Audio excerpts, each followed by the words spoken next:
Bonsoir tout le monde. Vous allez bien?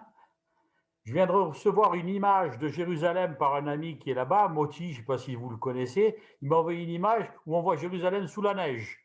Alors, je ne sais pas si vous, dans votre coin, vous avez de la neige, mais actuellement, le Seigneur en a là-bas à Jérusalem. Bon, il en a aussi dans les endroits où nous sommes, hein, parce qu'il est partout. Hein. Mais en tout cas, Jérusalem est sous la neige. C'est super quand même. Bon, écoutez, les amis, on va commencer notre rencontre de ce soir. Ce soir, vous allez avoir d'abord un point sous le yud, hein, comme je le fais pas systématiquement. Euh, alors, pourquoi je dis un point sous le yud? C'est parce qu'en hébreu, la lettre yud, quand on met un point dessous, ça donne le son i. Ça donne le son i. Et j'ai joué un peu sur les mots en disant le point sous le yud, c'est mettre les points sur les i.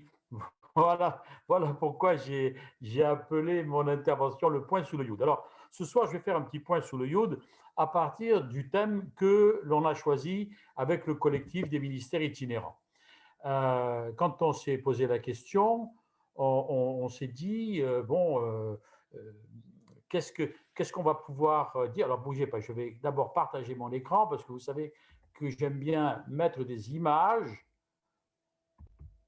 Voilà, on va la mettre en grand.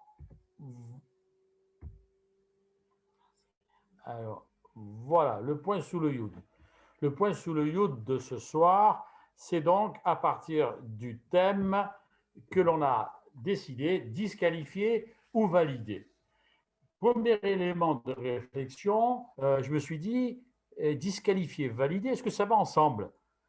Disqualifier, pour moi, la différence avec disqualifier, c'est qualifier. La différence avec valider, c'est invalider. Est-ce que c'est vraiment de ça dont on veut parler? Alors d'abord, je me suis dit, je vais pas traiter les deux en même temps. On va traiter déjà que la validation. La validation. Il y en a assez souvent des gens qui nous disqualifient ou qui nous prennent pas au sérieux. Alors on va traiter de la validation. Et je me suis dit d'abord, où est-ce qu'on trouve ce terme dans la Bible? Où est-ce qu'on trouve un élément où on dit valider quelqu'un? À ma grande surprise, j'en ai pas trouvé. Je n'ai pas trouvé dans la Bible un endroit où il est écrit on validait quelqu'un. Il y a eu aussi, dans le livre de Ruth, il y a un moment où on parle de la validation, où un homme s'engage à ne pas prendre Ruth pour épouse, etc. Et à titre de validation de son engagement, il enlève une chaussure et il donne sa chaussure. Alors, est-ce que valider quelqu'un, c'est marcher pieds nus? Valider quelqu'un, c'est donner sa chaussure à quelqu'un d'autre? J'avoue que j'étais un peu troublé. Je me suis dit, c'est pas ça. Alors, qu'est-ce qu'on veut dire? Qu'est-ce qu'on veut dire quand on parle de validation? Alors, c'est un terme, en fait, qui est assez moderne, on va dire. Alors, je me suis dit, dans la Bible, qu'est-ce que c'est que valider quelqu'un? Est-ce que c'est ce que l'on comprend aujourd'hui ou est-ce qu'on va plus loin? Alors, je me suis permis, et je vous propose de faire un petit tour dans la Bible à partir de l'hébreu, bien évidemment, puisque c'est toujours mon propos, et parler un petit peu de valider en hébreu. Et le premier élément, donc, vous voyez, valider une personne, je l'ai trouvé nulle part. Par contre, j'ai trouvé approuver, honorer, bénir, et tout on va dire, c'est peut-être un peu comme des synonymes de valider quelqu'un. Valider quelqu'un, c'est l'approuver, c'est l'honorer, c'est la bénir. Et alors, je me suis dit, on va regarder dans la Bible, qu'est-ce que ça veut bien vouloir dire. Et le premier élément de la validation d'un individu, eh bien, c'est le verbe le kavod. Le kavod, vous l'avez en bas à droite, et vous avez une grande lettre en noir, et la racine du mot en rouge, et ça, vous allez le voir tout au long de mes interventions. La lettre en noir, vous en occupez pas, c'est une lettre qui définit l'infinitif d'un verbe. Mais kavod, les kavod pour honorer, eh bien, d'abord le mot kavod, c'est la gloire. Et en fait, c'est donner du poids à une personne, la considérer comme quelqu'un d'important. Valider une personne, c'est vraiment dire vous êtes quelqu'un de bien, vous êtes quelqu'un et honorer. Alors, le premier verset où j'ai trouvé ce verbe, c'est dans l'Exode 20 et verset 12, c'est honore ton père et ta mère. Hein, honore ton père et ta mère. C'est donne du poids à ton père et ta mère. Alors, il est évident que, en réfléchissant avec ce que l'on voit et ce que l'on entend aujourd'hui dans les informations, quand on entend les problèmes d'inceste et autres, je me suis dit, oui, mais comment faire pour honorer? C'est un commandement. Honore ton père et ta mère. Oui, mais avec ce que l'on voit aujourd'hui, je pense que honorer son père et sa mère, oui, mais à condition que la personne soit honorable.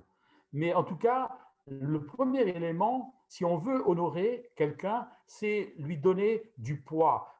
Parce que kavod, ça veut dire en même temps lourd, pesant. Et donc, honorer quelqu'un, c'est lui donner de la valeur. Honorer quelqu'un, c'est lui donner un poids. Lui dire, tu comptes, tu es quelqu'un que je veux honorer parce que tu as du poids dans ma vie. Ça, c'est le premier élément de la validation d'un individu, c'est lui donner du poids. J'ai voulu aller un petit peu plus loin et j'ai trouvé un autre verbe un peu plus tard. C'est toujours dans Genèse 27, verset 12. C'est le verbe lebachar, c'est bénir. Et bénir, ça veut dire du bien. De la même façon que maudire, ça veut dire du mal. Bénir, c'est dire du bien d'une personne.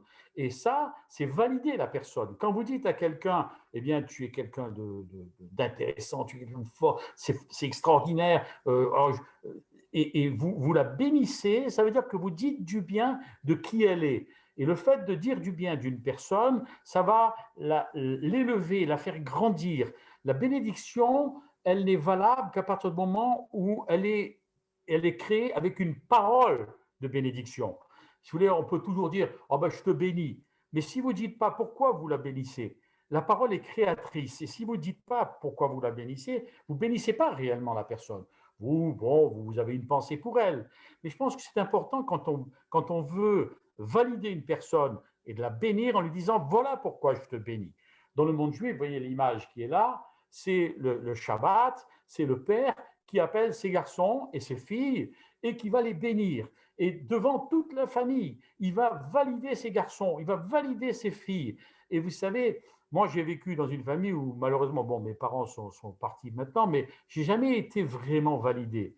Bon, peut-être que j'étais un enfant un petit peu difficile, mais mon papa, enfin, il était gentil, il m'aimait, mais j'ai jamais entendu ah, tu vas être quelqu'un, tu vas. Et vous savez, quand on ne dit pas quelque chose d'encouragement à un enfant, eh bien, il n'est pas validé. Il n'est pas validé dans son identité, il n'est pas validé dans ce qu'il est. C'est important qu'on valide nos enfants et qu'on lui dise pourquoi. Vous savez, dans le monde juif, hein, vous entendez la maman, ah, mon fils, il va être médecin, mon fils, il va être. Hein, c'est souvent, on traite ça un petit peu par l'humour, mais à force d'entendre ce genre de choses, les enfants ont envie de faire quelque chose de bien pour leurs parents. Moi, vous savez, j'ai surtout entendu, de toute façon, avec toi, on ne fera jamais rien de bon, tu es nul. Je crois que je ne suis pas le seul à avoir entendu ce genre de choses. On est tout plein, malheureusement, dans la vie. Et quand vous dites ça à votre enfant, ben, au bout d'un moment, qu'est-ce qu'il a? Il n'a pas envie. Il n'a pas envie de réaliser. Il n'a pas envie de devenir quelqu'un. Puisque vous ne le validez pas. Donc, l'important, et je trouve que c'est malheureux parce qu'on l'a un tout petit peu oublié dans le monde chrétien, l'important, c'est de valider la personne en la bénissant et de dire tout le bien qu'on a à son égard. Je vais vous présenter un troisième verbe. Le troisième verbe, c'est le verbe leratsa. Leratsa, ça veut dire approuver. Approuver, c'est aussi un verbe qu'on va utiliser, par exemple, dans Proverbe 16, verset 17, l'Éternel approuve les voies d'un homme. De la même façon que la bénédiction, c'était par exemple Jacob qui demandait la bénédiction de son père pour pouvoir rentrer dans l'héritage, là c'est autre chose. L'Eratsa, ça veut dire je t'approuve et je veux proclamer que les actes que tu fais ce sont des actes qui me font plaisir, dans lesquels je trouve vraiment une bénédiction. Il y a une espèce de retour de celui qui bénit vers celui qui est béni. L'Eratsa, c'est je t'approuve parce que ce que tu fais, c'est quelque chose de positif. Et en fait, ça va encourager la personne à continuer à faire ce pourquoi on l'a validé. Un quatrième mot, ici, c'est le verbe léaser, confirmer. Le verbe léaser, confirmer, et la confirmation, je dirais, alors ce n'est pas dans le sens religieux du terme, hein, la confirmation, c'est comme si vous, en validant la personne, vous l'éleviez, vous la faites grandir, en la fortifiant. Avec le mot léaser, avec la racine en rouge, là, Aleph, Sin et Resh, on fait un autre mot qui signifie un mur. Ça veut dire que vous construisez non pas un mur de séparation, mais un mur d'élévation et un mur de protection. Et donc, en validant une personne avec ce verbe-là, on veut, l'objectif, c'est de l'élever pour la rendre plus forte, plus stable et plus heureuse, parce que Aser signifie heureux. C'est le nom d'une tribu d'Israël. Aser, ça veut dire celui qui est heureux, celui qui est béni, celui qui est heureux. Pourquoi? Parce qu'il est confirmé dans son identité. Alors, vous voyez qu'il y a plein de verbes différents pour valider la personne. Et tout à l'heure, on parlait du père qui valide ses enfants, mais toujours à Shabbat, le père valide aussi son épouse. Hein, il prend Proverbe 31, le verset Proverbe 31, et dedans, il y a plein de versets qui sont pour l'épouse, et même au verset 28, il est écrit « Ses fils se lèvent et la déclarent heureuse ». Et ils utilisent le verbe « léaser ». Il la dise heureuse, c'est-à-dire il la valide comme une personne heureuse. Et son mari la loue, et pas, la loue dans le sens où il dit des louanges à son nom. Et ça aussi, malheureusement, on l'a un petit peu oublié. Dans le monde juif, chaque Shabbat, chaque vendredi soir, eh bien, dans les opérations du Shabbat, dans les prières du Shabbat, il y a la bénédiction des enfants et la bénédiction de l'épouse par le mari. Et ça se fait devant tout le monde. Parce que valider quelqu'un, c'est la valider en face de tous ceux qui nous entourent, pour la faire grandir et par la suite, qu'est-ce qui va se passer dans la famille? Eh bien, la personne va être d'abord bénie par nos paroles, mais aussi elle va être positionnée par rapport aux autres dans le sens de ce qui a été fait dans la prière. Alors, je dirais que valider une personne, eh bien, c'est lui donner du poids, de la valeur, de la gloire même. Valider une personne, c'est dire du bien en la bénissant. Valider une personne, c'est approuver ce qu'elle a fait en proclamant du bien sur sa vie. Valider une personne, c'est confirmer, la fortifier et la rendre heureuse. Alors, vous me direz, c'est difficile à faire, c'est difficile à vivre. C'est vrai, parce qu'on n'a pas été habitué à ce genre de choses. Et je crois qu'il est important ce soir de bien réfléchir à ce que c'est que valider une personne. Pour ma part, je n'ai pas assez entendu de validation dans ma vie et je le regrette. Et je sais que peut-être que c'est le cas pour beaucoup ce soir. Eh bien, moi, ce que je voudrais vous dire, c'est ce qu'on trouve dans Juge au chapitre 6 et au verset 12, quand Dieu vient voir Gédéon et il lui dit « Je te salue, vaillant héros ». Et attendez, Gédéon avait strictement rien fait. Au contraire, il est en train de se dire, je suis le plus petit d'entre les enfants d'Israël. Là, il ne faisait rien. Et Dieu vient en lui disant, je te valide, vaillant héros. Il lui dit, tu es un vaillant héros. Et en hébreu, c'est le mot gavor, et qui vient de la racine gava, qui signifie élevé, grand.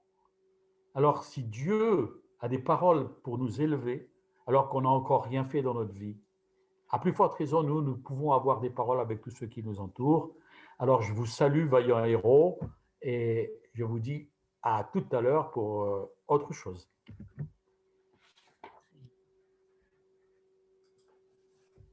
Voilà, les amis, c'était mon point sur le Yud, sous le Yud, pardon, évidemment, il faut que je fasse attention.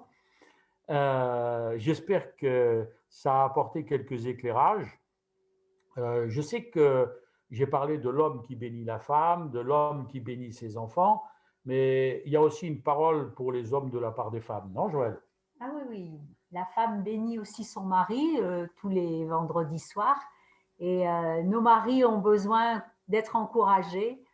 Et c'est souvent le psaume 128 qu'on prend pour le bénir. Alors je vous encourage, si vous êtes en couple, autant ça fait du bien à la femme quand le mari dit des bonnes choses, et ça fait du bien au mari quand la femme lui dit des bonnes choses aussi.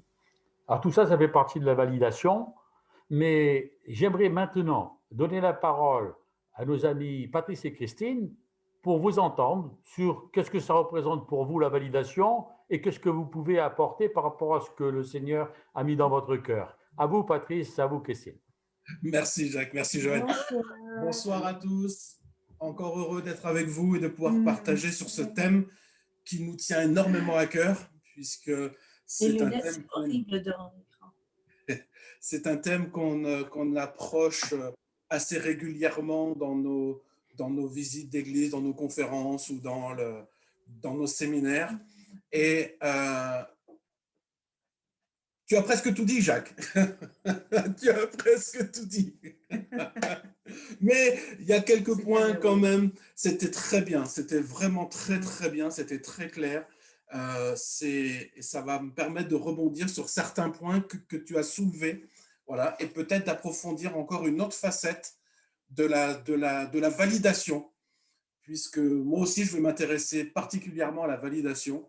Et tout au moins une forme de la validation et un petit peu de la disqualification aussi, parce que pour moi, enfin pour nous, quand on parle de disqualification, on parle surtout des blessures qui font qu'on ne se sente pas à notre place, on ne se sent pas capable d'eux, et donc de se faire disqualifier. Voilà, voilà, c'est vraiment ce qui peut nous empêcher d'aller de l'avant et de réaliser même les projets de Dieu pour nous. Et c'est là le problème, parce qu'il peut y avoir, on vit dans le monde spirituel, nous sommes spirituels, mais nous sommes aussi dans le monde séculier, et on peut avoir des manques de validation dans le milieu séculier, dans le monde séculier, dans notre travail, dans notre relation avec les autres dehors, mais également dans le domaine spirituel. Voilà, donc c'est un tout. Alors, j'aimerais revenir sur la validation aussi, sur une définition très simple que je pourrais donner. C'est une confirmation par une autorité compétente. Déjà. Alors, il peut y avoir différentes choses. Ça peut être dans l'acquisition de compétences pratiques ou théoriques, mais ça peut être beaucoup plus simple, c'est-à-dire j'ai gagné au loto, je vais avec mon ticket, mais je dois le faire valider. Il sera valable que quand il sera validé dans un bureau de tabac où je passerai, il vérifiera et lui mettra sa validation. Voilà. Donc, c'est une autorité compétente qui a validé cela. Mais on rencontre une validation tout au long de notre vie, mais principalement dans notre enfance. Depuis que nous sommes tout petits jusqu'à aujourd'hui, on est validé quasiment tout le temps ou en cours de validation. Et l'école est une forme de validation pour nous. Hier, on a fait notre déménagement sur 2 jours et je conduisais pour aller en Bretagne et je méditais sur ce thème et je disais, Seigneur, j'aborde toujours la validation par la validation du Père, c'est-à-dire entendre les mots, exactement tout ce que tu as dit, Jacques, là, voilà, entendre tout ça. Et je dis, Seigneur, mais j'ai l'impression qu'il y a quelque chose qui manque. Il y a, dans cette validation, il y a quelque chose qui manque. Et je prenais mon cas personnel. Personnellement, j'ai jamais trop entendu que ce soit mon père, que ce soit même à l'école, voilà, pour prendre le côté scolaire, où j'ai plutôt entendu dire que j'étais pas bon en français, en maths j'étais très doué, mais en français j'étais pas bon du tout. Donc on me disait toujours mais que j'étais nul en français, qu'en français je serais un bon à rien, que je savais pas écrire, que bon voilà, toutes ces choses-là, toutes ces paroles négatives qui m'ont quelque part amené à une disqualification que j'ai cru tout au long de ma vie, parce que j'étais blessé par ça. J'étais blessé parce que je me sentais pas capable d'écrire quoi que ce soit, surtout une chanson. Voilà, je me disais, mais j'avais des airs, je jouais à la guitare et je recherchais comment jouer, comment écrire quelque chose. à l'époque, j'étais pas encore chrétien, j'étais fan de Cabrel et je trouvais qu'il écrit, et il écrit merveilleusement bien. Et je disais, mais oh Seigneur, enfin non, je disais pas Seigneur, je n'étais pas chrétien encore, mais j'arrivais pas à mettre un mot derrière l'autre parce que j'étais toujours bloqué par ces paroles qui revenaient, que je ne savais pas écrire, mal dit, fait beaucoup de fautes d'orthographe et j'en fais toujours. Tant pis, j'essaye de m'améliorer quand même, mais bon, voilà. Et non, je vois Martin qui fait non, pas tant pis. Non, c'est vrai, mais bon, voilà, c'est mieux quand même. Mais voilà, et quand j'ai connu le Seigneur, eh bien forcément, avec le temps, je jouais toujours à la guitare, j'ai voulu écrire des chansons, ce coup-ci pour le Seigneur, parce que j'aimais la louange, j'aime adorer Dieu, et j'étais toujours bloqué, toujours bloqué. Parce que toujours, sans cesse, inconsciemment, c'est pas que j'avais ça en tête, que j'étais nul en français, c'était inconscient, j'étais lié par les paroles que j'avais reçues et comment j'avais été formaté dans cette incompétence. Mais c'était un mensonge. C'était un mensonge parce que peut-être qu'à cette époque-là, je n'étais pas très doué en français, mais en aucun cas, j'étais nul. C'était pas vrai, je n'étais pas nul. C'était parce que je n'aimais pas ça, tout simplement. Et je me suis aperçu avec le temps que, en fait, je pouvais écrire certaines choses. Mais ensuite est venue la peur d'écrire, la peur de ce que les autres vont penser. Parce que j'avais été jugé par rapport à mes rédactions, à mes dissertations, et puis tout ça. Et donc, j'avais inconsciemment cette peur. Voilà. Et il a véritablement fallu la guérison du Seigneur, la main du Seigneur, pour qu'un jour, il me... Ah non, c'est pas lui qui m'a mis ça, pardon. C'est que je me suis retrouvé bloqué à cause d'une double hernie discale qui n'a pas été opérée. Et j'ai tenu ça sur 8 mois, où j'ai passé 8 mois quasiment assis. Et à un moment, on tourne en rond, on ne sait plus quoi faire, quoi. J'ai lu ma Bible, je la relis, je prie, tout ça, mais je voulais quelque chose qui change. Et j'ai vraiment senti le Seigneur qui me poussait à écrire une chanson, à pousser. J'avais un air, mais je me sentais un peu bloqué. Et puis, je me suis laissé aller, j'ai dit, Seigneur, c'est dans ma faiblesse que tu me rends fort. Je me sens vraiment pas capable, véritablement pas capable. Mais j'en appelle à toi, Saint-Esprit. Montre-moi que je suis capable. Montre-moi que par ta bonté, par ta grâce, par ta présence, tu peux me rendre capable. Et en une journée et demie, ça a été un petit peu long pour celui qui écrit, pour ceux qui écrivent, il y en a qui sont beaucoup plus rapides. J'ai écrit le premier chant qui s'intitule Pour toi j'ai pleuré, que l'on pourra écouter à la fin de la réunion. Et je sais que c'est un chant qui touche énormément, voilà, et là j'ai compris que mes compétences ne dépendaient pas de ce qu'on a dit de moi, mais de ce que Dieu dit de moi. Et là, ça a changé ma vie, ça m'a transformé complètement. Amen. Ça m'a transformé. Et j'ai souffert de ça pendant des années. J'ai souffert de ça parce que j'ai cherché toujours à paraître. À cause des paroles qui m'ont disqualifié, en fait, je me suis disqualifié. C'est ces blessures qui m'ont enfermé. Parce que même mon père ne m'a jamais élevé, jamais, bon, il n'était pas, oui, voilà, il ne m'a jamais véritablement encouragé dans quoi que ce soit. Bon, c'est comme ça, c'est tout, comme tu l'as dit, bon, ben, je ne suis pas le seul, il y en a beaucoup, malheureusement, et certainement que j'ai fait ça aussi avec mes enfants, certainement, parce que je n'étais pas guéri et j'ai reproduit un schéma que je ne voulais pas reproduire. C'est ça le pire. Et je me rends compte aujourd'hui et j'essaye de me reprendre et de ramener certaines vérités, de remettre des vérités à leur place avec mes enfants. Déjà, j'ai commencé par leur demander pardon pour mon comportement, pour les mots que j'ai eus. Mais quand la blessure est là, elle est là et elle peut être difficile à traiter. Donc, on travaille avec nos enfants sur ça, mais je voudrais vraiment qu'ils soient libérés, certainement des paroles que j'ai pu prononcer contre eux, alors qu'elles n'étaient pas vraies. Elles n'étaient pas vraies, c'était ma colère, c'était mon excès de... Voilà. Mais avec mon père, ça a été un petit peu compliqué. On s'est toujours pris la tête depuis tout petit. Et malheureusement, quand on commençait à s'entendre, quand on commençait à partager, on avait 15 ans d'écart avec mon père. Il est né en 1948, je suis né en 1964. Donc, on avait 15 ans, c'était à l'époque un gamin, mais bon, alors on peut comprendre que l'écart étant très réduit, on avait des tensions, tout ça. Et puis quelque part, j'étais celui qui avait gâché sa vie aussi. Voilà. Et bon, même s'il ne me l'a jamais trop fait sentir, mais bon, enfin bref, voilà, c'est comme ça. C'est mon parcours de vie. Mais quand on a commencé, passé mes 20 ans, quand on a commencé, une fois que j'étais marié, que j'avais un enfant, quand on a commencé à mieux s'entendre et à pouvoir discuter et à même à être un peu, je veux dire, complice dans certaines choses, malheureusement, il est décédé d'un infarctus à 41 ans, donc j'avais 25 ans.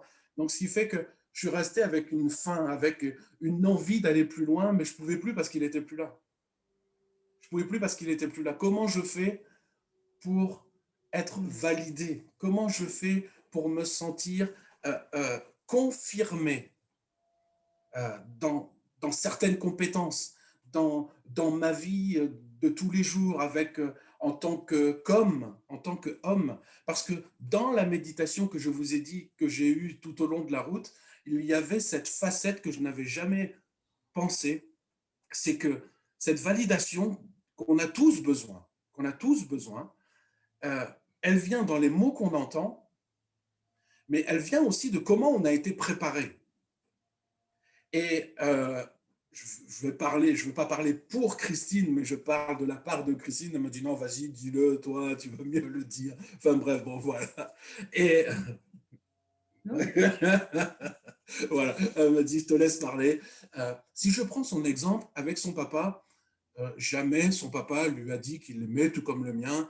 C'était, bon, ben, peut-être l'époque, c'est des ouvriers, voilà, c'était, bon, son père, c'était comme un paysan, il a été maçon, enfin, c'était vraiment un ouvrier qui était bosseur, qui a eu 13 enfants, donc c'était très compliqué à la maison parce qu'il fallait, avec 13 enfants, fallait gérer la famille, donc il n'y avait pas les mots doux, il n'y avait pas les choses comme ça, mais il aimait, il aimait ses enfants, il était présent pour eux. Et une chose qui est sûre, c'est que même s'il n'a pas dit qu'il les aimait, qu'il ne les a pas bichonnés, s'il les a pas... il était fier d'elle. Il était fier de tous ses enfants. Parce que je me rappelle, et on se... Non, ouais, on a discuté de ça. Ouais. Je vais quand même parler d'accord. Parce que je suis très fatiguée quand même, mais bon, voilà, c'est vrai qu'on en parlait hier de ça. Et c'est vrai que mon père, bon, il est sorti de l'école à 11 ans, ma mère à 14 ans, ils n'ont jamais fait de grandes études. Donc, nous, ils ne nous ont pas vraiment poussés dans les études. On est sorti quand même assez très tôt de l'école. Bon, voilà, une sœur a travaillé comme caissière, c'était des petits boulots. Mais on faisait toujours quelque chose, on bossait, même si on faisait des heures de ménage. Et rien que ça, mon père, il était fier parce qu'il nous disait, mes filles, mes enfants ne sont pas feignantes, ils trouvent toujours un travail.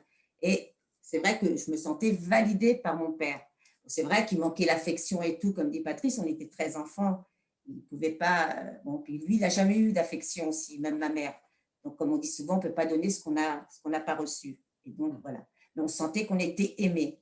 Mais c'est vrai que moi, on parlait de blessures, et moi, j'avais une grosse blessure, et j'avais une très grosse blessure, et c'est vrai que ça m'empêchait de me sentir bien moi-même. Je ne me sentais pas capable de faire des choses. J'étais très introvertie, et c'est vrai que j'étais très, très timide, et je n'osais pas. Et ça provient d'une blessure que j'avais, je l'ai déjà raconté, la blessure avec ma maman, un lien que j'avais avec ma maman. Je ressemble énormément, je ressemblais, je veux dire, beaucoup à ma maman. Et donc, à cause de ça, moi, je ne me sentais pas validée moi-même. Voilà. Mais je savais que mon père me validait. Et c'est vrai, je n'ai jamais eu de problème, comme je disais, avec le père céleste, parce que je n'avais pas ce problème-là avec mon père terrestre. Donc, je sais que dès le début que j'ai donné mon cœur à Jésus, que j'ai donné vraiment mon cœur au Père, je savais que j'étais aussitôt validée. Je sentais vraiment son amour. Et ça n'a pas été dur pour moi d'avoir, et même aujourd'hui, d'avoir cette relation aussi personnelle avec le Père. Parce que je ne l'ai pas eu avec mon propre papa. Et ça, pour moi, ça a été une grande facilité aussi. Voilà, c'est ce que je voulais dire. Voilà. Donc, valider dans sa personnalité de femme, mais pas dans sa position, je veux dire, spirituelle. Et voire même dans certaines parties de sa vie, il y avait un problème qui était le fait que on lui a fermé la bouche depuis Oui, son c'est enfance, ça. et c'était ça sa grosse blessure. Et c'est ça qui l'empêchait de se sentir validée. Elle l'était par son papa, elle l'était par sa maman, ils ont toujours été très fiers d'elle, comme ils ont été fiers pour Oui, chacune et chacun des enfants, pour les 13, ils ont été très fiers, mais la blessure qu'elle avait faisait qu'elle ne se sentait pas validée, malgré le fait qu'elle l'ait été par les parents. Donc ça, c'est plus sournois encore. Même si les parents n'ont pas dit « oui, ma fille, je t'aime », mais ils étaient fiers d'elle et ils l'ont dit. Oui, donc ça, ils savaient qu'ils étaient validés, mais il y avait ce problème de la blessure qui empêchait de pouvoir entrer dans une forme de destinée ou dans des capacités que Dieu, là où Dieu l'attendait. Dieu l'attendait dans une position où elle pouvait parler devant des personnes, où elle serait capable de pouvoir apporter son témoignage, de pouvoir aider d'autres femmes au travers de la parole, au travers des Zooms, comme elle fait en ce moment. Mais c'était impossible il y a quelques temps en arrière. Et il a fallu la guérison du Seigneur, un parcours de guérison, pour qu'elle en soit complètement libérée et qu'elle puisse entrer véritablement dans cette destinée que Dieu avait prévue. Donc, il y avait cette validation, mais il y avait aussi ce point-là qui était important pour moi, c'est que ses parents l'ont préparée à être une femme, préparée à être une épouse, préparée à être une mère. Ça, c'est une validation.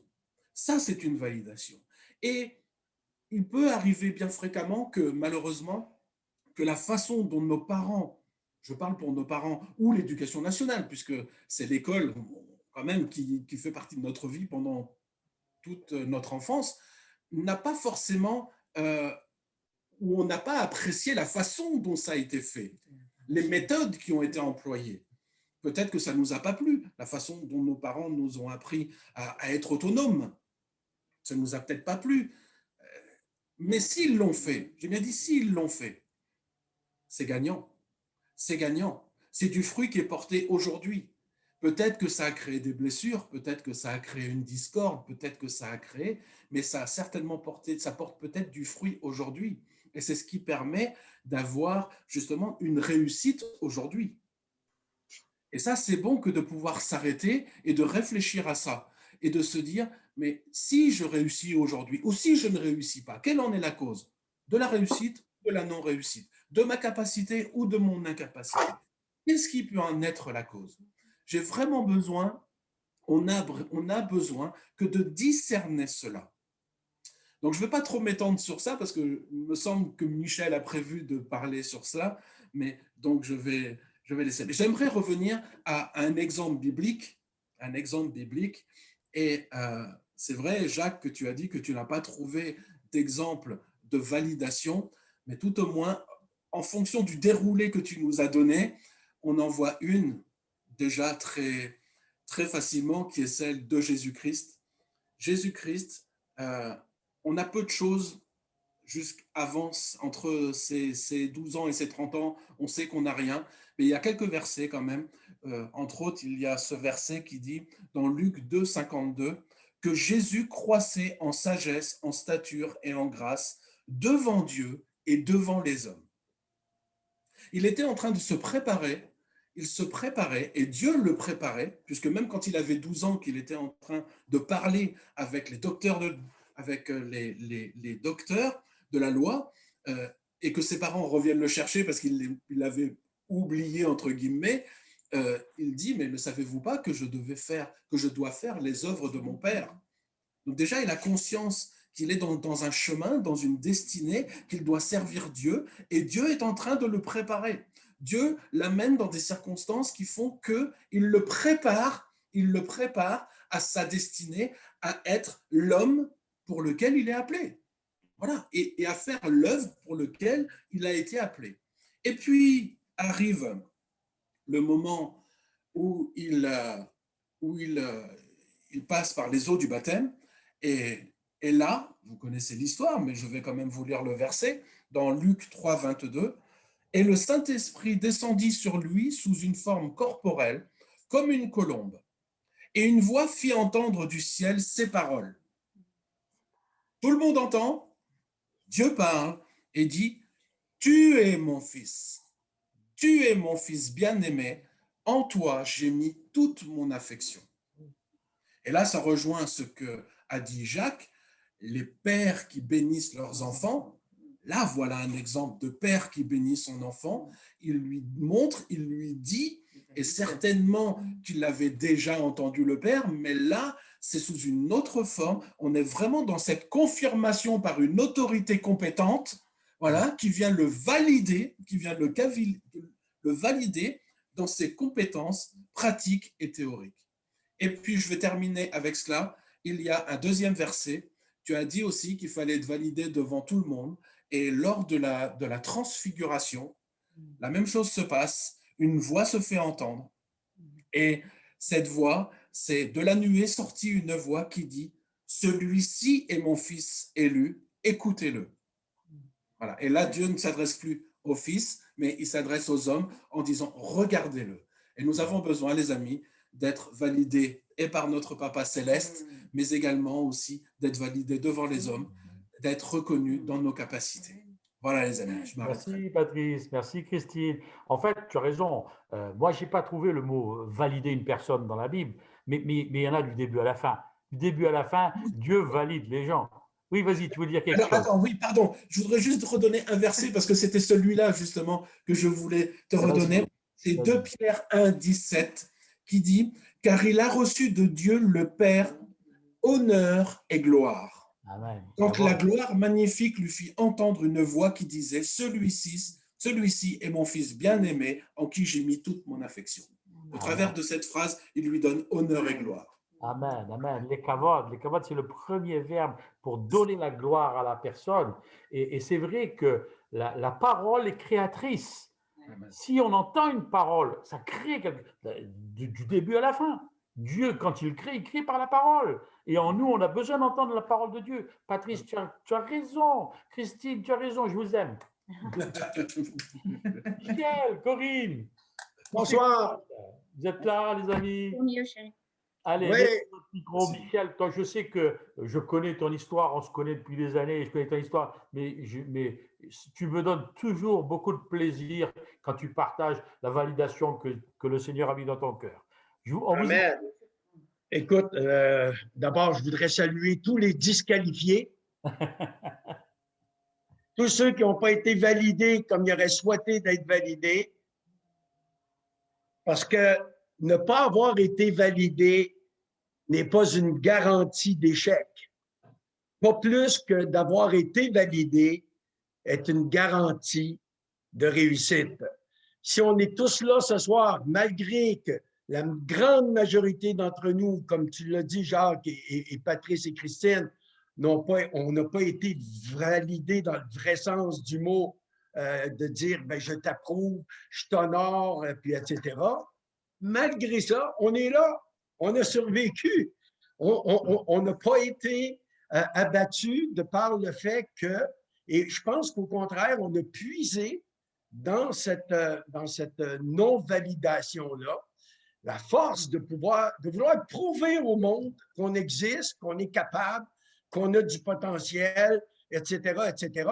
Et je suis certain que pour beaucoup d'entre nous, ça nous a permis d'accomplir des choses que peut-être on n'aurait pas accomplies si on avait été vraiment validé. Je ne veux pas faire de polémique là-dessus, mais je pense que ce n'est pas négatif le fait qu'on n'a pas été validé parce que regardez ce que vous êtes devenus.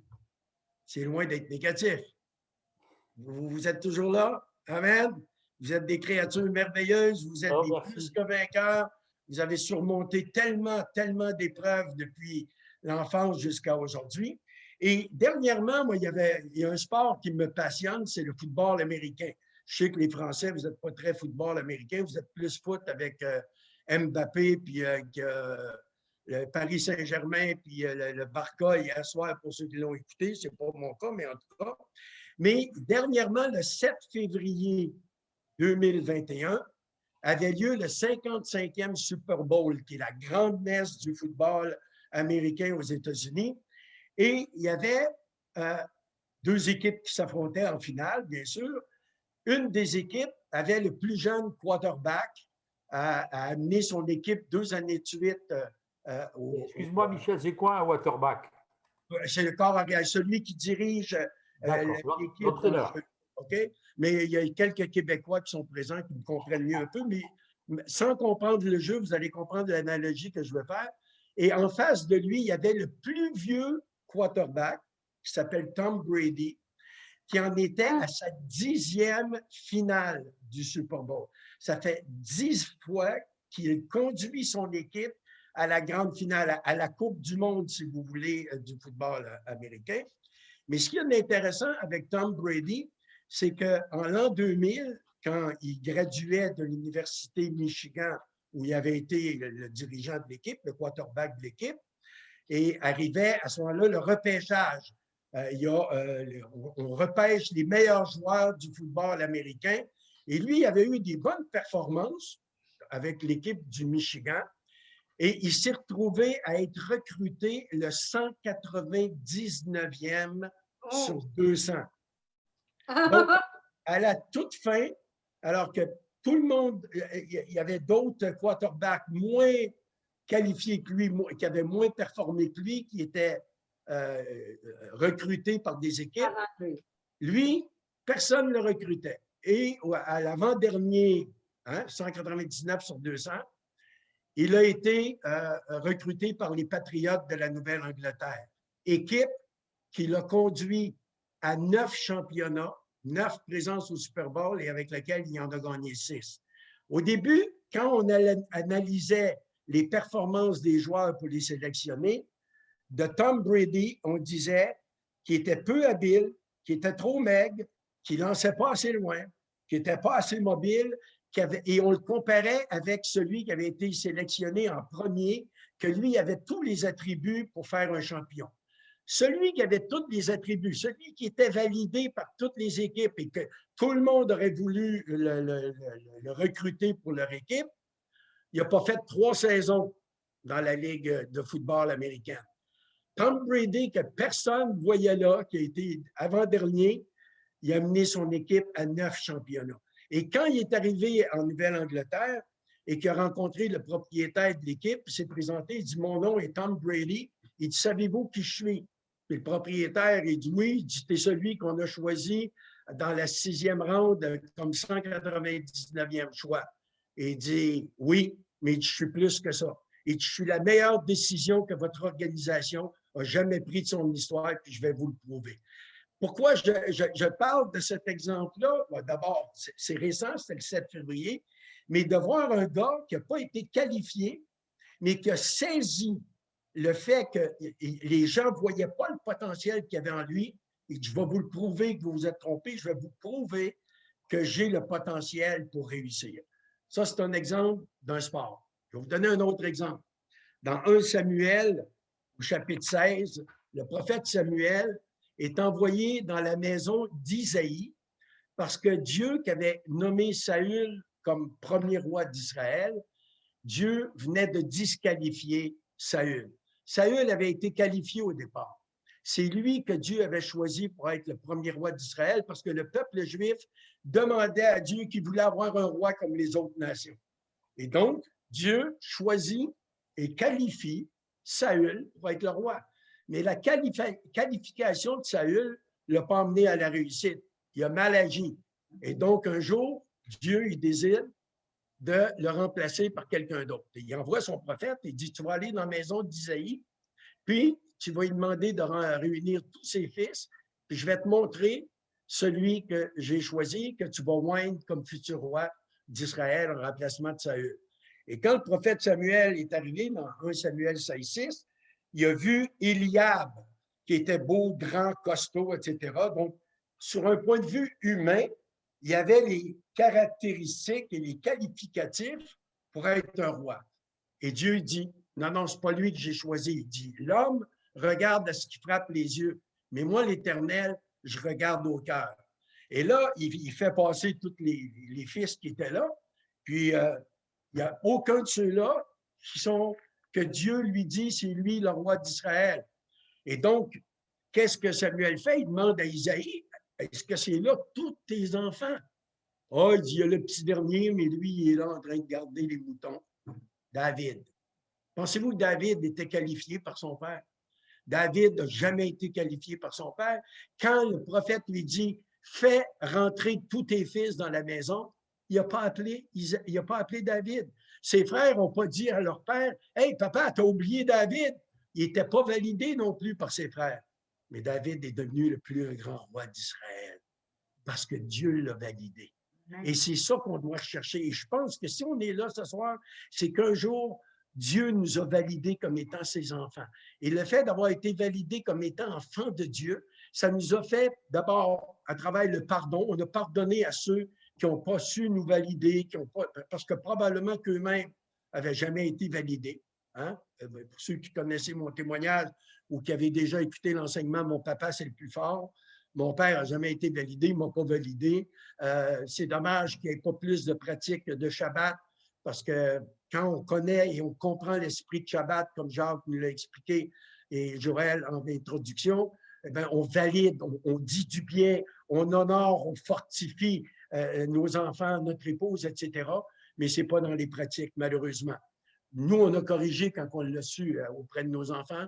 Et si vous ne l'avez pas fait, je vous encourage de le faire. Mais je voudrais vous donner un autre exemple. Qu'est-ce qui est arrivé? Non seulement David est devenu le plus grand roi d'Israël, mais dans 2 Samuel, au chapitre 9, David est roi. C'est lui qui règne sur tout le royaume.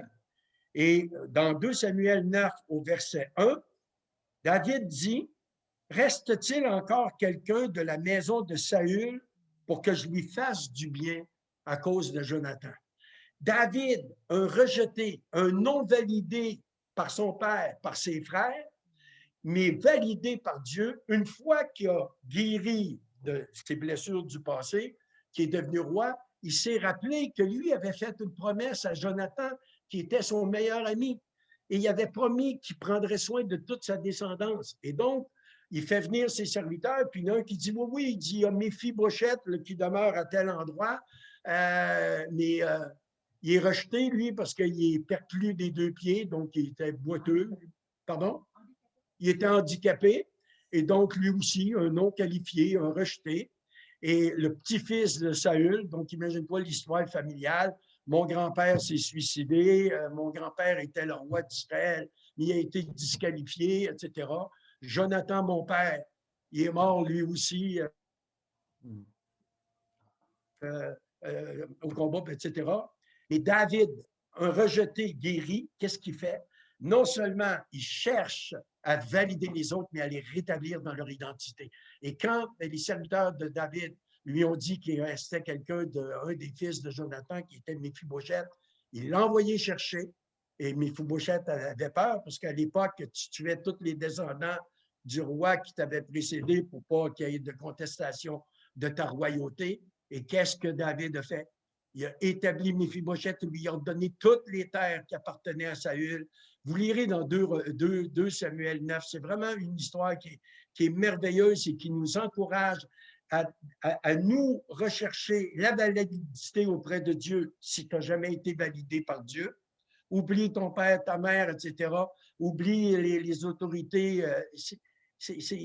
Ça t'a aidé à te bâtir, à te construire, à devenir la personne que tu es aujourd'hui. Et Dieu, il te valide, puis il dit que tu es une créature merveilleuse, tu as du prix à ses yeux, et c'est ça que tu dois croire. Et à partir de là, une fois que tu es guéri de ce manque de validation et ce que ça t'a emmené comme comportement, eh bien, qu'est-ce que tu vas faire? Comme David, tu vas aller chercher les Méphibosheth. Parole à ma fille. Déjà? Merci. Je vous aime. Merci, Michel. 5 minutes, Merci. tu m'en donnes 10. Michel, j'aimerais juste, après on passera la parole à Corinne. Tu sais que c'est une histoire que j'aime beaucoup, que j'apprécie beaucoup, l'histoire de Méphibosheth. J'aimerais dire aux amis que Méphibosheth en hébreu, ça veut dire de ma bouche la honte. De ma bouche la honte, parce qu'il n'était pas validé. Et il s'est enfui de l'autre côté du Jourdain. Il est sorti de la bénédiction pour aller dans un pays qui s'appelle Lodebar. Vous lirez ça dans le 2 Samuel. Lodebar, ça veut dire pas de parole. Et effectivement, quand on n'est pas validé, quand on a honte de notre situation, on s'enfuit dans un endroit où on n'a plus besoin de parler. On a peur même de parler, on a peur de confesser sa propre vie. Mais comme l'a dit Michel, David va le chercher pour le ramener dans le pays de la promesse. C'est vraiment un appel. Et la fin, dans le verset 11, il dit, et Méphibosheth mangea à la table de David comme l'un des fils du roi. Mon frère, ma soeur, c'est ça ta place. Ta place est à la table du roi parce que Dieu t'a envoyé chercher. Dieu t'a pas oublié, malgré que tu n'as pas été qualifié par tes parents, par les autorités dans ton enfance, dans ton adolescence. Tu es un plus que vainqueur, tu es une plus que vainqueur parce que tu es là aujourd'hui, tu as surmonté, tu as survécu, tu as été au-delà d'eux et tu as prouvé que tu étais bien plus que ce qu'il disait de toi. Tu as accepté d'être validé par Dieu. Aujourd'hui, tu peux déclarer que tu es une créature merveilleuse et tous les jours, tu es assis à la table du roi des rois. Alléluia. Amen, amen, amen, alléluia. Merci, Michel. C'est du grand Michel Allard. Hein? C'est du grand Michel Allard. On l'aime comme ça. Hein? Je suis fière de toi, mon chéri. J'aime t'entendre prêcher comme ça. Allez, Corinne, on aimerait t'entendre maintenant parce que Michel, il nous a boosté là. Hein, et je suis sûr que tu vas nous faire rentrer. Je vais continuer à ma façon. Alors, ma façon, c'est d'aller, je vais parler de disqualifier à ma façon, c'est-à-dire l'esprit qui nous disqualifie. Pour moi, l'essentiel, le principal esprit qui nous disqualifie, c'est l'esprit religieux. Alors, je vais donner différents mots et si tu es concerné par la situation et que tu vis ça, ne te dis pas que c'est ton frère ou c'est ton pasteur, c'est l'esprit qui utilise une personne et il faut bien aller combattre l'esprit et non pas les personnes et en travailler sur ce domaine-là et pas sur les personnes qui nous disqualifient ou qui nous valident. L'esprit religieux, c'est un esprit qui vient te juger. Tu te sens disqualifié parce qu'on te critique, parce qu'on exige tout le temps de toi des choses sans te féliciter. On attend toujours beaucoup trop de toi et on te contraint à faire des choses sans t'expliquer. Tu te sens humilié, tu te sens limité, tu te sens condamné, tu te sens accusé. Les paroles blessantes te détruisent petit à petit. Tu n'as jamais le niveau souhaité, tu n'es jamais assez bien et tu voudrais servir le Seigneur, mais on te rappelle ton passé et ton passé est trop décevant. Tes progrès sont trop décourageants. Tu n'es jamais assez fidèle aux réunions. Il y a toujours quelque chose qui vient pour te disqualifier. On te fait des promesses, mais il n'y a rien qui vient. Tu te disqualifies toi-même. Et petit à petit, eh ben, tu en trembles. Tu as des symptômes qui arrivent. Les symptômes qu'on a, c'est la boule au ventre, le stress, la gêne, la honte. Tu deviens même timide. Tu perds tes moyens. Tu es insécure. Et pourtant, tu avais un appel et pourtant, tu as bien entendu que tu étais qualifié pour servir le Seigneur. Mais là, avec tout cet esprit religieux qui utilise plein de personnes autour de toi, tu as des doutes sur ton appel. Tu perds tes moyens, mais tu perds aussi ta motivation. Et petit à petit, tu te laisses à croire ces mensonges. Mais aujourd'hui, est-ce que tu veux continuer à croire ces mensonges de cet esprit religieux qui va toujours te limiter pour que surtout tu ne rentres pas dans ton appel? Aujourd'hui, tu peux changer. Aujourd'hui, tu peux croire à la voix de la parole de Dieu, l'esprit de vérité, l'esprit qui veut te valider. Et la parole de Dieu, je vais vous la citer. C'est cette même parole qui m'a validée. Oui, moi j'entendais tout le temps l'esprit religieux. Tout le temps, de ma petite enfance, de ma naissance jusqu'à 45 ans, je n'ai fait que entendre cet esprit religieux qui ne me permettait pas de devenir quelqu'un. J'étais jamais assez et je n'étais jamais capable, mais peu importe. Le jour où le Saint-Esprit s'est révélé à moi, où le Saint-Esprit a parlé à travers la parole de Dieu, la parole révélée, non plus cette lettre qui nous tue, qui nous disqualifie, qui nous exige, qui nous limite, qui veut tout le temps plus de nous, mais on ne peut pas le donner. Mais la parole de Dieu qui vient nous valider, c'est la parole révélée par le Saint-Esprit. Alors écoute avec moi, Ésaïe 41, verset 9. Tu es mon serviteur, tu es ma servante.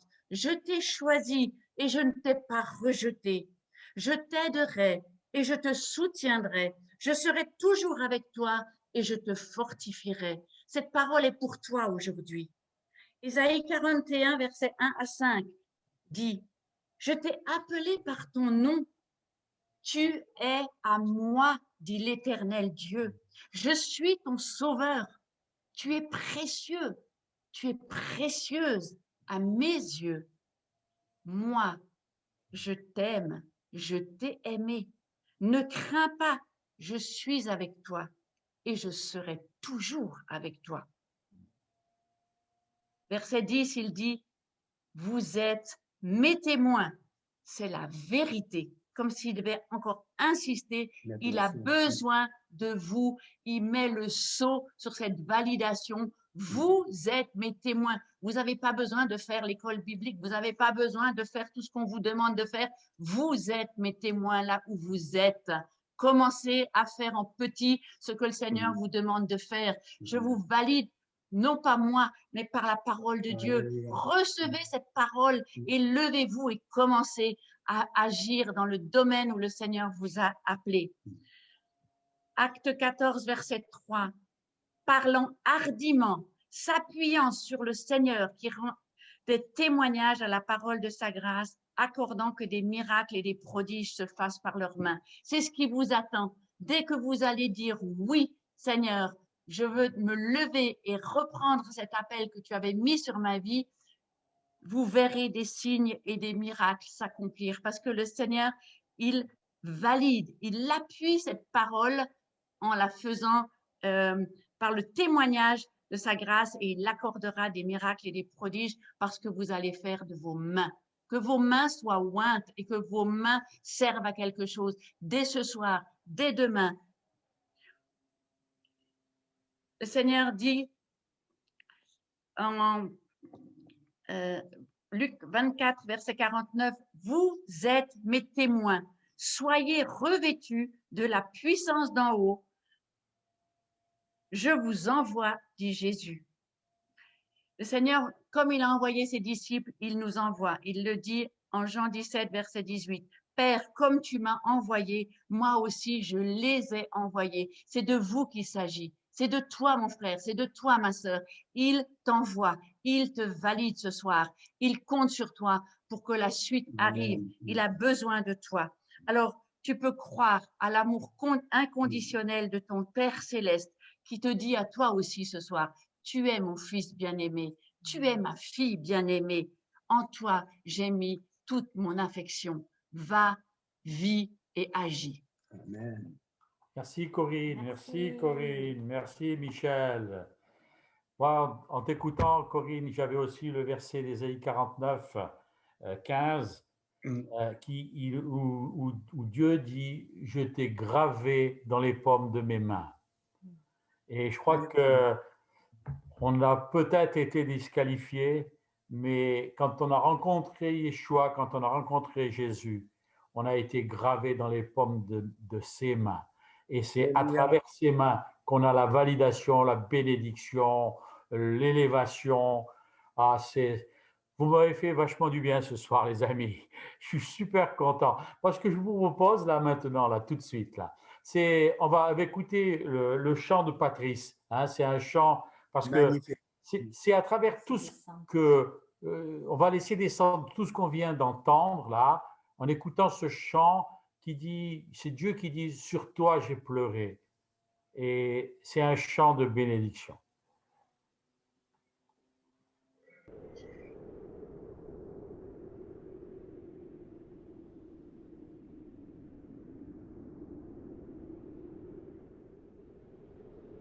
N'a pas le son, Martin.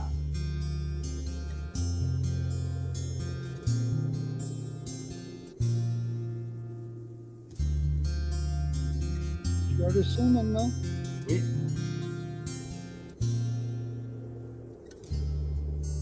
Oui, c'est bon. Tu entends ma voix.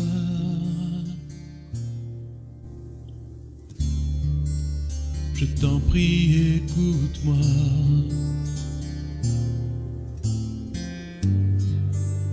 Mon Saint-Esprit est là.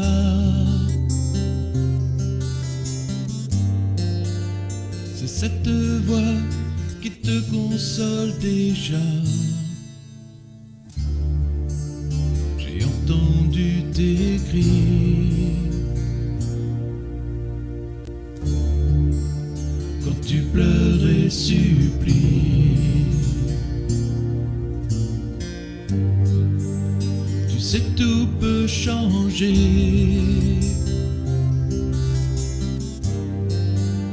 si tu le veux. Je vais tout transformer. Je suis venu guérir ton cœur brisé. Par mon esprit, je vais te restaurer.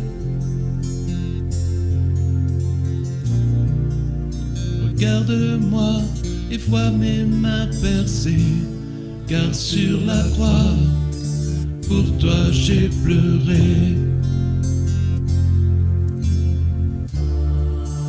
Si tu veux m'inviter,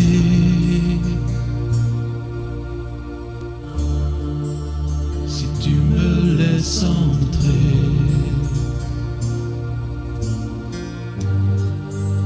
dans ton cœur nous ferons, mon Père et moi, un temple, une maison. Viens te reposer,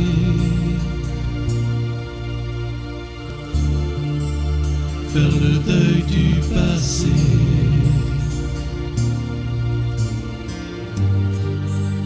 Car j'ai prévu pour toi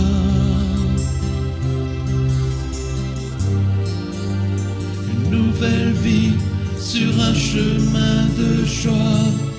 Je suis venu guérir ton cœur brisé.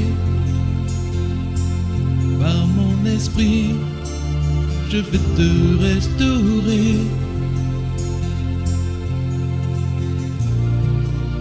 Regarde-moi et vois mes mains percées, car sur la croix, pour toi j'ai pleuré.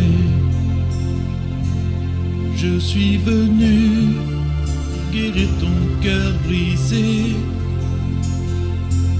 Par mon esprit, je vais te restaurer. Regarde-moi et vois mes mains percées, car sur la croix, pour toi j'ai pleuré. Les souffrances et les peines accumulées, je vais les effacer. Et tu seras pour moi un temple d'amour.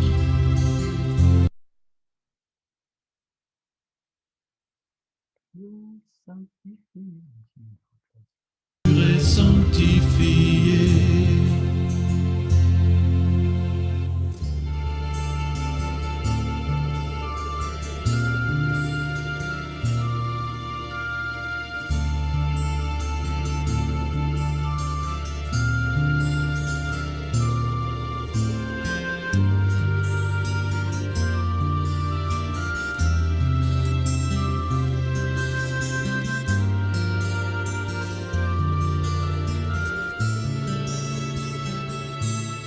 Je suis venu guérir ton cœur brisé. Par mon esprit, je vais te restaurer. Regarde-moi et vois mes mains percées, car sur la croix, pour toi j'ai pleuré.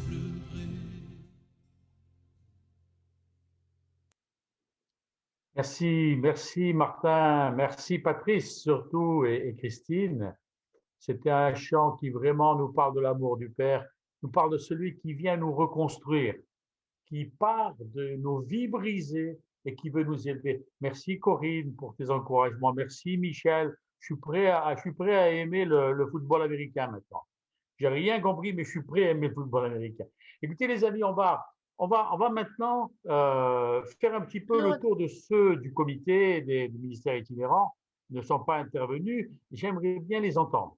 Voilà. Martin, tout d'abord. Martin, mon ami Martin, est-ce que tu peux te mettre à l'écran et puis nous partager un petit peu ton cœur, s'il te plaît. On t'écoute, Martin. Oui, alors la validation, c'est tellement important. C'est tellement important de savoir passer à côté de tout ce qui nous, comment dire, de tout ce qui nous rabaisse, de tout ce qui nous fait croire qu'on n'est pas ce qu'on pense être, etc., etc. Parce que c'est notre identité de fils de Dieu qui est là-dedans. Et quand on oublie que nous sommes fils de Dieu, on laisse la porte ouverte à toutes ces pensées et à toutes ces paroles négatives qui viennent nous assommer. Et quand on a cette notion que je suis le fils aimé du Père, il y a beaucoup de choses qui coulent sur nous, où on arrive à se mettre en retrait par rapport à tout ce qu'on pense de nous, tout ce qu'on dit de nous, non pas par orgueil, mais parce qu'on sait que les comptes qu'on a à rendre, ce ne sont pas des comptes qu'on doit rendre aux hommes, mais ce sont des comptes qu'on doit rendre à Dieu. Et c'est tellement plus important d'avoir... Il y a un verset qui dit que si notre conscience, je crois, ne nous accuse pas, nous avons de la valeur auprès de Dieu. Et je crois que ça, c'est important, c'est que notre conscience, qu'on refuse que notre conscience nous accuse, et quand elle nous accuse, qu'on la mette en face de la parole de Dieu et en face de ce que Dieu dit de nous. Et à ce moment-là, il y a beaucoup de choses qui arrivent à couler sur nous. Je voudrais faire un peu de pub, je ne sais pas si j'ai le droit, mais je voudrais faire un peu de pub. Ça s'appelle La vision du stade. Ça a été écrit par Jonathan Valbon. Et c'est un livre excellent de quelqu'un qui s'était vraiment senti disqualifié dans ce qu'il devait faire et dans son projet de vie, il était totalement disqualifié et Dieu l'a restauré. Donc, je le rappelle, La vision du stade de Jonathan Valbon. Si vous en voulez en savoir davantage, on peut vous donner les éditions, etc. Voilà. Merci Martin. Puisque ça me permet de faire le lien avec Claude et Julia Payan, parce que je crois que Jonathan Valbon, ils connaissent un peu. Hein. Claude et Julia, qu'est-ce que vous pouvez nous dire par rapport d'abord au livre qu'on vient de voir, pourquoi pas, et puis aussi par rapport à tous ces sujets qu'on vient d'aborder sur la validation. Le livre, je n'ai pas tout lu encore, j'avoue, mais on connaît la personne parce que il est marié avec notre fille Elisa Valbon. Donc, on est vraiment ravis de voir quel impact que ce livre il a pour libérer des personnes qui sont vraiment en requête de leur identité. Et on a vu le parcours du personnage. On a vu le parcours du personnage qui est vraiment extraordinaire. Voilà. Alors, moi, j'ai juste 3 petites choses à dire. Le premier, j'ai marqué 3 choses. Le premier, c'est quand nous sommes validés, on peut ensuite dire ce que je fais si bien. Et quand on peut dire ce que je fais si bien, ensuite, on a la possibilité et la capacité de valider les autres. Et je crois que ces 3 stades sont importants de réaliser. Et je me rappelle le jour où j'ai accepté le fait, j'ai dit, je suis qui je suis. Parce qu'en fait, j'ai passé beaucoup de mon enfance de chercher la validation de mon père. Parce que j'étais très différente. C'était une famille intellectuelle, musique classique, avec beaucoup d'études et d'attentes très élevées. Moi, j'étais un artiste un peu, voilà, pour ceux qui me connaissent comprennent ce que je veux dire. J'étais un peu dans tous les sens. Et pour excuser du fait que mes notes étaient si mauvaises, mon père disait aux autres, c'est parce qu'elle est dyslexique qu'elle réussit pas. Alors, je trouvais que ce n'était pas très juste. Après, quelques années, j'ai réalisé que finalement, il n'avait pas si tort que ça, mais ma différence est devenue un atout parce que j'ai pu développer qui j'étais vraiment et de ne plus essayer d'être ce que les autres voulaient que je sois. Quelque part, ça m'a libérée d'être vraiment moi. Et je me rappelle, après, quand on était déjà dans le service pendant des années, j'étais en route pour une réunion, j'étais dans ma voiture et j'entends une voix dans la voiture, presque audible, qui me dit « Tu es disqualifié. » Qu'est-ce que c'est ça? Mais tu es disqualifié. Mais quoi? Mais qu'est-ce que tu fais là? Mais tu vois pas que tu es pas à l'auteur de ce que tu essaies de prétendre être avec tout ce que vous pouvez imaginer. Et cette voix m'a décrit toutes les choses, mes incapacités. Mais on est tous capables de marquer, on est conscient de ce qui va pas chez nous, en tout cas la plupart. Mais on est aussi conscient de ce qui va bien chez moi. Et à un moment donné, je dis, mais ça, c'est pas le Seigneur.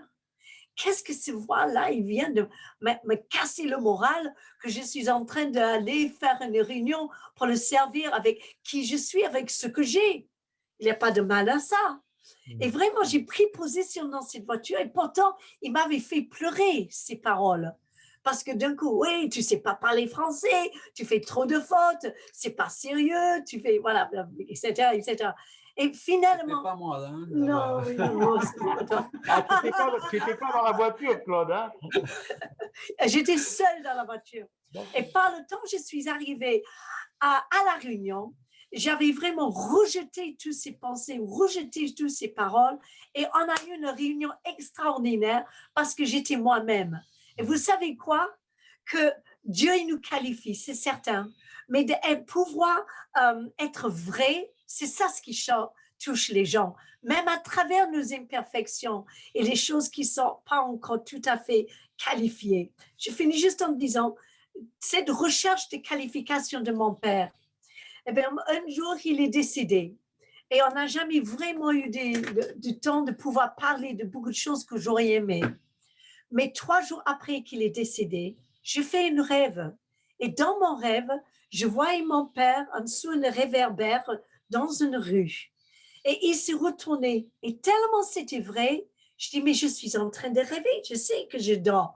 Mais là, je ne voulais pas clignoter mes yeux parce que je savais que ça allait être la dernière fois que je pourrais le regarder, le voir, parce que je l'aimais beaucoup. Il se retournait, il m'a regardé, il m'a dit, Julia, je suis fière de toi. Ouais. Oh, mais alors, pendant sa vie, il n'a pas pu, mais le Seigneur, il a permis qu'en partant, il me laisse ce message. Et ça m'a aidé beaucoup de passer à le chapitre suivant et d'être vraiment qualifié par le Seigneur. Et toi, Claude? Voilà. Bien, la Bible nous dit de nous exhorter les uns les autres. Hein. Dans s'exhorter en grec, ça signifie se tirer vers le haut. Alors, c'est toujours sympa lorsqu'on est entouré de personnes qui nous tirent vers le haut.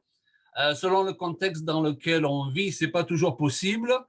Mais nous ne devons pas oublier que Dieu le Père nous a validés en Jésus-Christ. Amen.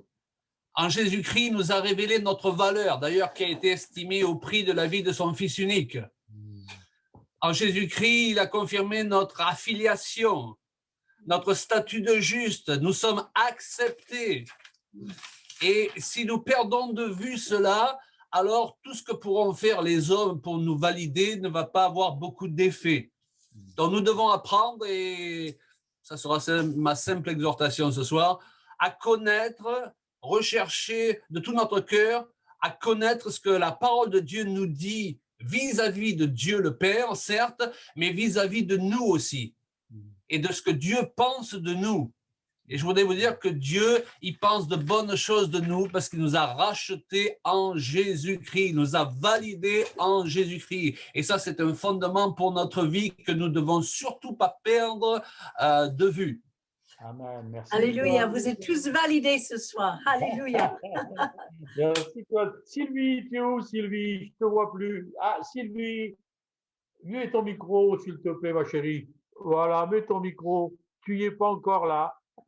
Allez, Allez, ah, ça y est, j'aimerais bien qu'on t'entende, Sylvie. Est-ce que tu as été Excusez-moi, bénie par cette rencontre? j'étais Dis-nous. sur Facebook, alors je suis un petit peu en retard par rapport à vous.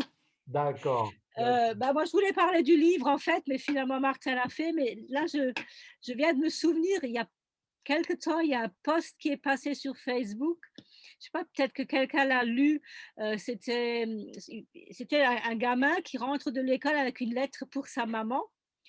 Et la maman, elle lit la lettre, et puis le gamin, il dit, bah, qu'est-ce qu'il dit, mon instituteur? Et puis la maman, elle lui dit, bah, il dit que tu es trop bon et que il arrivera pas à te suivre par rapport aux autres, et que donc tu devais rester à la maison et continuer l'école à la maison. Et donc cette maman a instruit ce gamin, et bien plus. Alors c'est devenu quelqu'un d'important, mais je ne sais plus le nom. Mais je me souviens que quand beaucoup plus tard il retrouve cette lettre, que quand sa mère est décédée, je crois il a retrouvé cette lettre dans ses affaires, et il l'a lue. Et en fait, l'instituteur disait qu'il était tellement nul qu'il n'arriverait à rien en faire, et qu'il ne pouvait pas continuer, qu'il fallait qu'elle trouve une école ailleurs, quoi. Alors, Thomas Edison. je crois que c'est Albert Einstein, il me semble. Non, C'était Einstein? Thomas Edison. Thomas Edison. Ah, ben, oui, enfin, Albert Einstein, Oui, enfin, Thomas Edison. Ah non, c'est pas pareil, c'est pas pareil. Je sais que c'était quelqu'un d'important. Moi, je préfère Albert Einstein, mais c'est à peu près la même histoire. Hein. Mais en tout cas, c'est vrai que pour moi, ça m'a parlé, parce que je me suis dit, si la maman, elle avait lu effectivement la vraie lettre, le gamin, bah, il aurait abandonné, il aurait dit, bah, je peux rien faire, j'arrive à rien, et que là, bah, finalement, la maman, c'est la maman qui l'a validé et qui l'a instruit, et qui a réussi à faire en sorte qu'il devienne quelqu'un d'important, quoi. Merci Sylvie. Saïd, mon ami, t'es où? Ah, voilà, le lion de la tribu de Juda. Oui, Comment vas-tu, Saïd? Ça va? très bien, excellent. J'ai été vraiment musclé dans ma foi par les deux merveilleux couples, que ça soit les Allard et les Piqueries ce soir. C'était très intéressant, très profond. Et effectivement, dans une tranche de ma vie, j'ai absolument voulu, quand je suis arrivé en 5e à l'école, suivre le cursus normal. Mais malheureusement, je suis tombé sur une conseillère de désorientation. Et je crois qu'il y a quelqu'un qui nous connaît et qui veut absolument nous disqualifier pour pas ne permettre en fait au Père de nous valider finalement dans ce qu'on veut faire, dans ce qu'on veut accomplir, dans les rêves que nous voulons en tout cas accomplir. Et je pense que l'ennemi, si quelqu'un nous connaît tellement bien, c'est quand même l'ennemi nous connaît mieux que nous-mêmes. Et je bénis Dieu parce que c'est pas l'environnement qui nous détermine, c'est pas les gens qui nous déterminent, c'est pas la société qui nous détermine, mais c'est le ciel qui s'ouvre. On fait abstraction de tout. Et on doit être capable d'entendre, de discerner cette voix qui est puissante, qui est forte, qui nous valide, qui s'imprime à l'intérieur de nous spirituellement parlant, qui est tout l'inverse de la religion. Parce qu'il y a 1,8 milliard de musulmans dans le monde qui n'ont pas été quelque part validés, ils ne sont pas disqualifiés, mais ils ne sont pas rentrés dans la terre promise. Et je me dis, mais faites la religion, elle donne une bonne apparence, mais la puissance de l'évangile, elle transforme l'intérieur du cœur. La religion, elle nous rend esclaves. Mais l'évangile dit ceci à celui qui croit, à ceux qui l'ont reçu, le mot pouvoir. Et le pouvoir, il a été donné une bonne fois pour toutes à la croix. Et nous avons été validés là par le Père quand il dit, après 400 ans de mutisme, il déchire le ciel et il ose dire avec force, avec puissance, avec conviction, celui-ci est mon fils, ma fille bien-aimée, en qui j'ai mis toute mon affection. Même si on n'a pas reçu d'affection de qui que ce soit, même si on a été cassé, brimé, détruit, l'onction, la puissance de l'onction, la puissance du Saint-Esprit est capable de déconditionner toutes ces blessures, toutes ces meurtrissures et nous amener véritablement dans cette validation. Que Dieu vous bénisse. Merci Saïd. Merci les amis. Martin, je pense que maintenant ce serait peut-être bien qu'on se retrouve en mini-groupe peut-être, non? Hein, si tu es d'accord. Voilà. Alors, effectivement, on va vous proposer pendant une dizaine de minutes de vous retrouver dans différents groupes.